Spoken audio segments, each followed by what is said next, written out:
Hi, everyone. Thanks for stopping by to listen to my Hashi talk. Here for deployment time, not a long time. So does that make you think of a song? It should, because it's intentional. Great song, great band. If you don't know it, go look it up. So who am I? My name is Mark LeBlanc.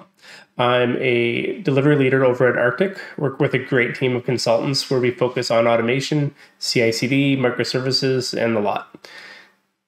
Part of that job quite often finds the HashiCorp stack part of the discussion. The talk today is around why ephemeral credentials at deployment time matters, and it involves the two tools, HashiCorp Vault and Waypoint. Waypoint's a little newer. I've been using it for a little bit, but I think it's really interesting. It has a good part of this story. So let's hide my face and get into the talk. See if this works. All right. So what is the problem that we're talking about? I have this kind of lengthy, wordy description here, but really what we're talking about is the fact that secrets management has become so complex. The systems we're dealing with are so complex. They're so sprawled. Things are very dynamic in nature. Things are coming up, scaling down, they're scaling out. And we have very known risk associated with poor secret management. We all know, if we're not doing secret management properly, there's the risk of making the news for a data breach, for a database breach, for an infrastructure breach, someone stealing your IP, right? So what are the risks with poor, or like what are these risks? What's going on here? So anyone that's worked in operations or production or any kind of IT role, really, we know some of these things that I've put on the screen here. We know there's too many static passwords and secrets. We know there's too many plain text secrets. We know that secrets are being mishandled. We know secrets are not being rotated. I'm sure if this was a live in-person event and I said, who here is aware of a password that has existed for more than a month? I'd have some nods. I bet if I said, who here is aware of a password or a secret that's existed and not been rotated for more than a year, I think there'd still be some nods. It probably could go even beyond that. The next one I have here is apps and developers are not ready. So what I mean by that is when we talk about HashiCorp Vault, yes, we all know it's a secret manager, but how ready are our applications to consume these? How ready are those developer teams? Are they aware of Vault and what it means to integrate with that? Quite often they're not. The list goes on and on. All of this puts your infrastructure, your data, your IP, it's at risk. These are the things that keep us up at night. These are the things that we worry about and we hope we never have to deal with. And if we do, we wonder how are we going to handle that? So that's kind of what we're talking about when we talk about secrets at deployment. Some of the benefits that I see when we talk about secrets at deployment time are the automated secret generation. So I don't have to go to a sysadmin or a cloud admin or a database admin and say, hey, can you generate me an API key? Or can you generate me database credentials? It's all automated. The other thing that's a really strong benefit is the automated secret rotation. So when I think about the Vault dynamic database and a secret engine for GCP, for example, I can have it so that the password is rotated automatically, the username is rotated automatically at whatever interval that I want. So specifically in the demo we'll show you in a few minutes here, I have it set to rotate every 30 seconds. So that time to live for that credential is very short, a very narrow window. So even if someone did gain access to my system, the chances of them being able to grab that credential and do anything with it, it's much harder. The other thing that I really like about this is the automated revocation of those credentials. So if I want to pull back all my leases from Vault, I can do that, and then those secrets are done. It's gone. It doesn't even exist to possibly be an attack vector. So a really strong set of benefits, and those are just a few. I'm sure there's 100 more if you could think about them. So the toolbox for this talk, the demo, is Vault, which is a secrets management tool. and Waypoint. Now, I kind of pulled a silly description of Waypoint out of Wikipedia definition, which is very literal. What is a waypoint? But Waypoint with HashiCorp is really a nice tool to improve developer experience for the SDLC. So it'll help you do your build, it'll help you do your deployment, and it'll help you do your release. So specifically why I picked these two tools for this talk is there's integration you can do with Waypoint and Vault. And there's a couple different ways to go about it, and I'm going to show both. One is a very native integration, where Waypoint kind of handles everything. And another one's where, I wouldn't call it a cheater mode, but it kind of is, where we're annotating container pod deployments with the Vault agent sidecar. Both are fantastic, and there's benefits to both, and I'll explain them once we kind of show it. So why are we doing this? Again, think back to those benefits.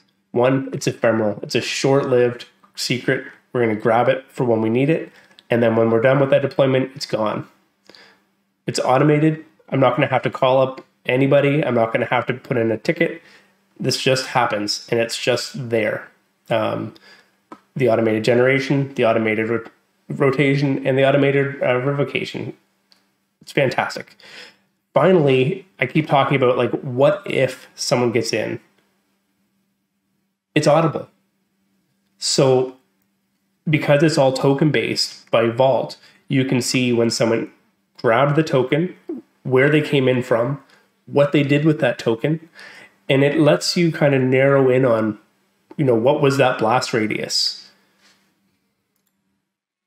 Okay, so let's just talk quickly about the demo agenda. I have a very simple Go application. It's Vault unaware, so it doesn't have any native calls to Vault. It's going to rely on Waypoint to get that information into it. It's going to make some assumptions that things are available, and it just does its thing.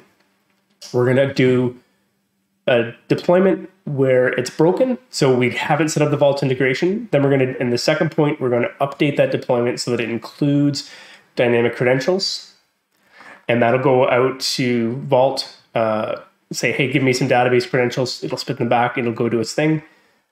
The third thing I'll show you is very native Waypoint and Vault integration, where the pods that the app is running on is not necessarily aware of the secrets. It's being injected through an extra layer of Waypoint called entry point that'll get built right into your image.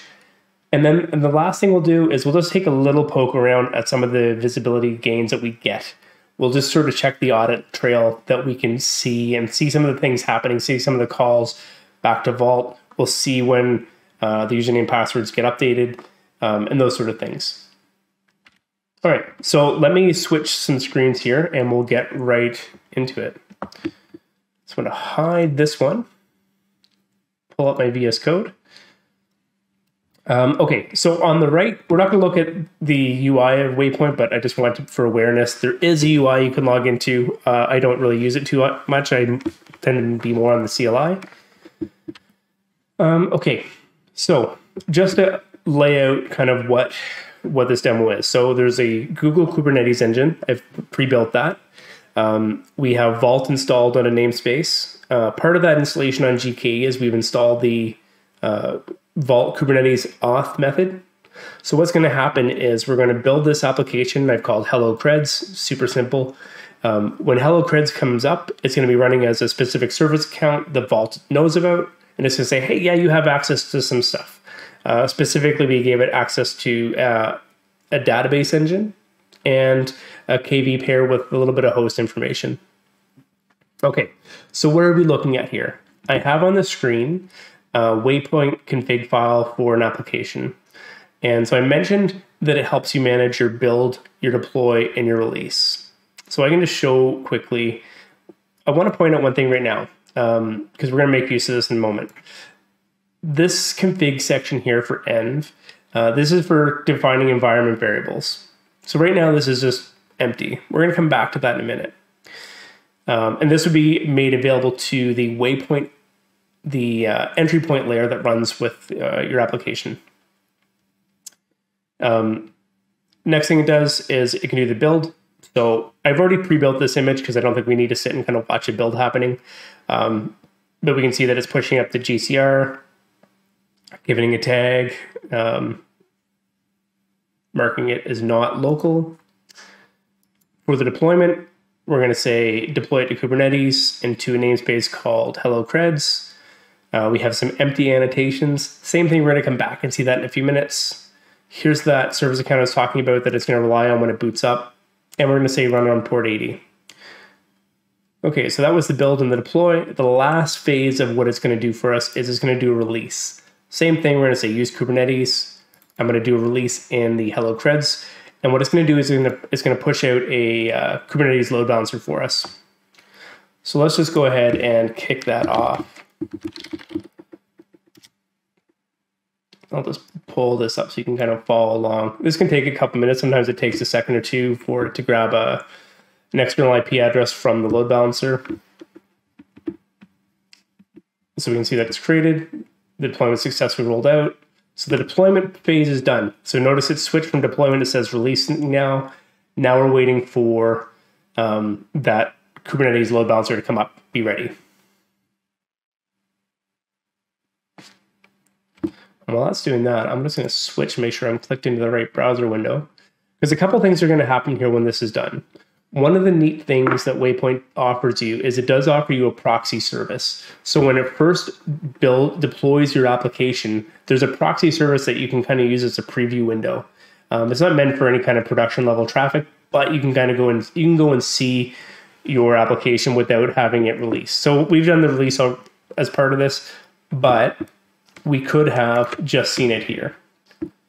So here's the very dry vanilla version of the application. We see that it's complaining about no database credentials and it's complaining about no Google Maps API key. So let's just take a look for a second. So kubectl, let's just check out our services.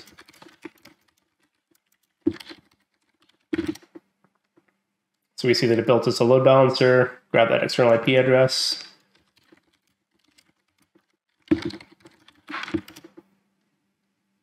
We can see that it's got our pod running there. Not too exciting. Okay, let's go back. And the first problem we're going to take care of, we're going to first take care of this database credential error. And how we're going to do that is on our deployment, specifically here, we're going to add some annotations. And they've got them pre-cooked over here. So for anyone that's done this before, these annotations are going to set up the Vault agent sidecar and set them up in a template. So I'll show you really quickly here. So it's going to go to a path in Vault called database creds my role. It's going to grab some database credentials, and then it's going to create a template for the pod. It's going to basically dump the username and password onto the path. The other thing it's going to do is it's going to grab database host information. Same thing, going to dump it onto using a template into a specific file. So let's just save that. And I want to just get rid of that old deployment.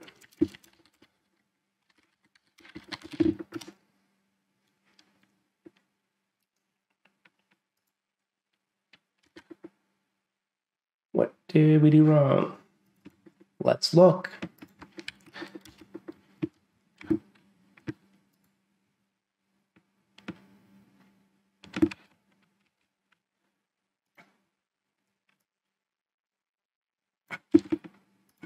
Try that again. Fun with demos.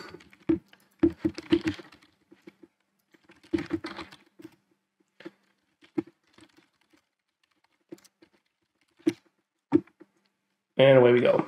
So again, it can take care of the destruction too. So if we just go back real quick, we'll just look.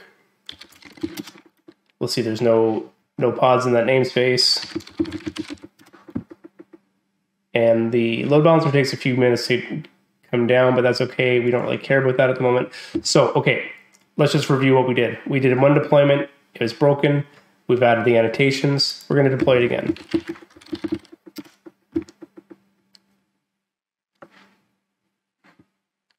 And while that does that, I'm going to make this half a window. So we can see this other one when it's ready.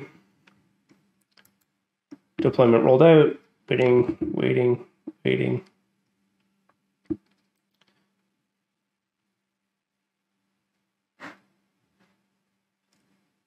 We can actually show you that this proxy URL is dead. So remember, after I did that first deployment, we did the destroy. This is gone.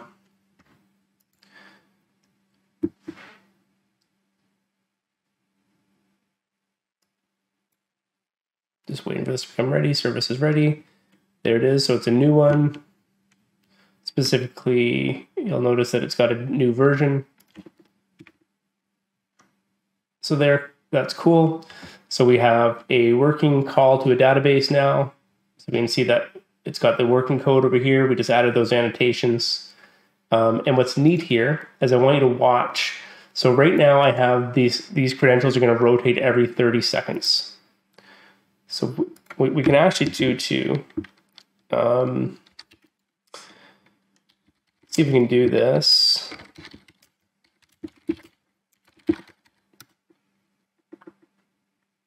Okay, check this out.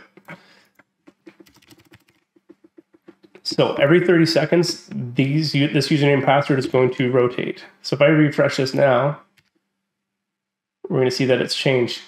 But check out this log coming out of Vault. So what I have on the left hand in my VS Code here is I'm streaming the log file from Vault. We can see that it had an expiration, it revoked the lease. Oh, just refresh again. But my point is here, you can watch this very clearly. You can see the request for the new credentials. You can see that it's revoked. You can see the new ones being requested. Let's get out of that. Okay, so we've gone ahead, we fixed the database error, but we still have this other issue with the Waypoint API being missing. Okay, so the other way that I want to show how we can do this, as I talked about earlier, the very native integration with Waypoint and Vault. So what we're going to do here is we're going to actually inject some information into the environment variables for Waypoint. This will be made available through entry point, which isn't accessible from the pod itself. And we'll log in after and I'll show you kind of what I'm talking about there. Okay, so for the dynamic values, it's going to pull out of Vault. So I have this prepared here. So it kind of looks like this. So take a look. So it's going to create an environment variable called maps API key. It's a dynamic config variable that I can get from Vault. The path is kv hello creds, and the key it's looking for is map API key. Okay, so let's just go ahead and destroy that again.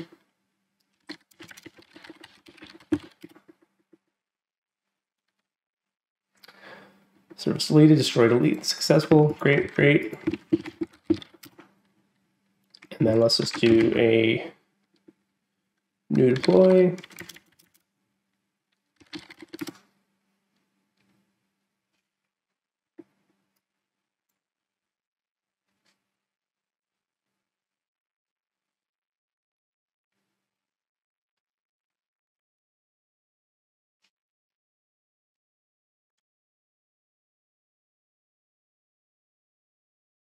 Waiting for the service to come available. Again, we can show you this is dead. Got two dead ones now. So we can see version 10, version 11, they're dead.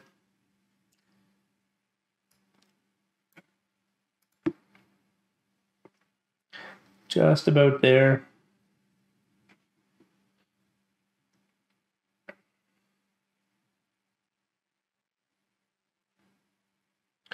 Here it comes. All right, so this time around, what I want to show you, so we had it released with a load balancer. We're going to go ahead and grab this IP address. You can see that's available. Ooh, but something didn't work. Isn't that interesting?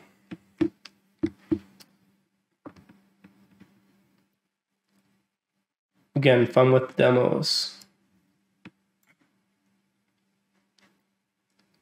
Let's just check.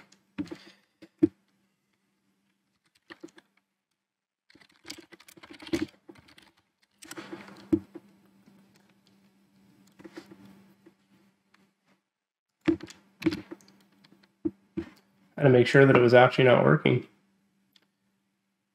Did I put it? Maybe it's not there. What are we looking for? It's there. Well, isn't that curious?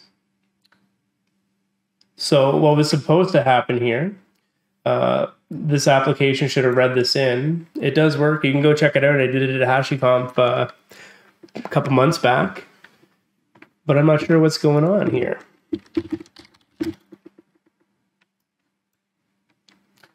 Failed to read vault path.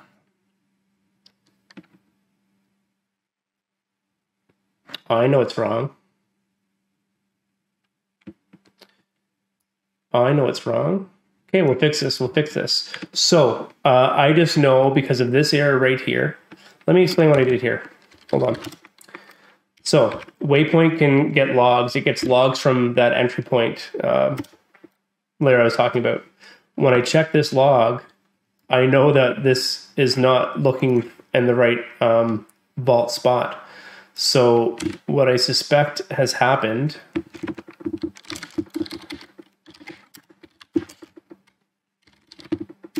is that we haven't actually configured the Vault plugin. Let's fix that. All right. So in my README, I've got an example of how to fix up those credentials. So this right here. So Waypoint has a plugin for Vault. This is how it works. So we have it set to use the Kubernetes auth method. We tell it where what the path for that auth method is. We're going to define what the address is. We're going to tell it what role to be looking for. And because this is a demo environment, we're skipping the SSL. So let's go ahead and just copy this.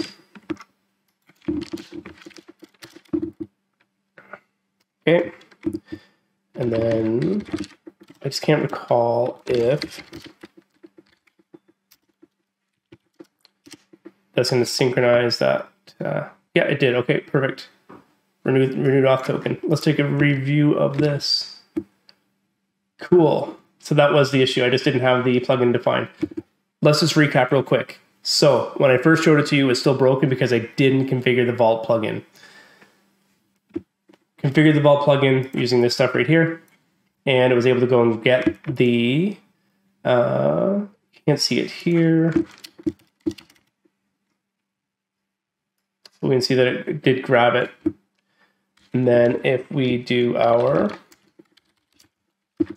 Vault F0,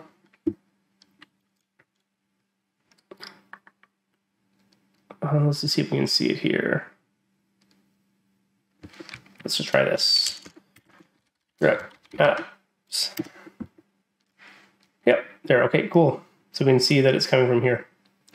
We can see that it grabbed the Maps API key using that token. Okay, clear. So that's that. What I want to do really quickly, the last thing we'll show you before we get out of here and stop talking.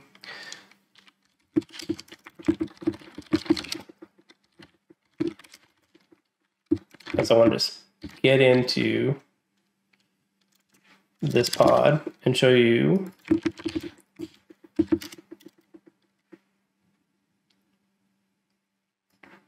okay, so I've exec into the pod. What I want to show you is, does this have bash? It does. Great. Sorry, I just forget where I got the so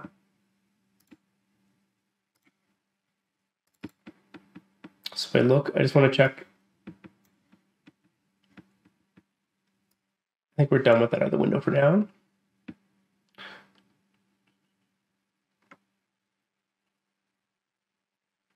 Okay, here.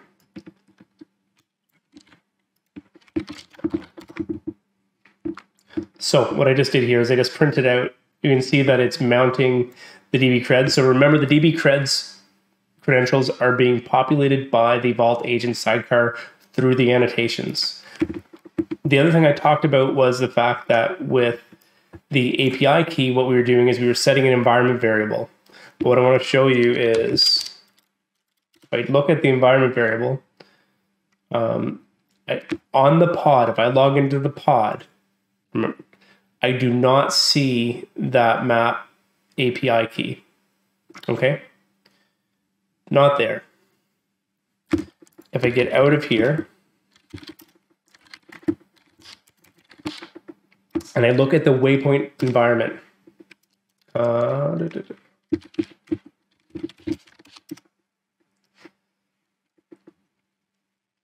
okay, it's there. So remember, I keep talking about entry point. Entry point is part of the image that gets built into your pod, but it's not accessible from the pod. Waypoint is doing that communication to Vault through entry point. Makes it even more secure. So if someone gets a hold of your pod, they get into your pod, they can't just go and print out these things that it got a hold of. For example, this API key, the way that it's being injected. So let's just recap what we've shown you, because I know we've kind of talked around in circles. We showed a very simple Go application. We showed it in a broken state. We did a deployment by updating the annotations. We showed it going and grabbing a dynamic database credentials that were rotated every 30 seconds. We showed you adding the environment variables. Let's just bring this down and show you again. We set up the environment variables here so that it would go and grab the some information from a key value path. Did that deployment, got a bonus, showed you how to configure the Waypoint Vault plugin. That's really all I wanted to show you. Let's just get rid of some stuff here. Bring me back up. Find where my demo is. So that was the demo. That's why I think looking at how we can get ephemeral credentials at deployment time, it's going to help with that security discussion. It's helping push that security discussion left further down the chain. It's letting people that are aware of how to handle things like security and bake it right into the platform. It's easier for a developer to move quickly, push my application out, and I know that's taken care of at the platform layer. The other nice thing with that is we can build some constraints around it so that even if they didn't think about that people can't get in just by other things that are natively available. Finally, the last thing that's really cool is if someone did get in, there's a cool audit trail that we can find out what they did, how they did it, and just identify that blast radius. Hope you enjoyed the talk. This is my info over here. That's me on Twitter, and that's me on GitHub. Give me a follow if you want to have a chat. Love to hear from you. Thanks so much.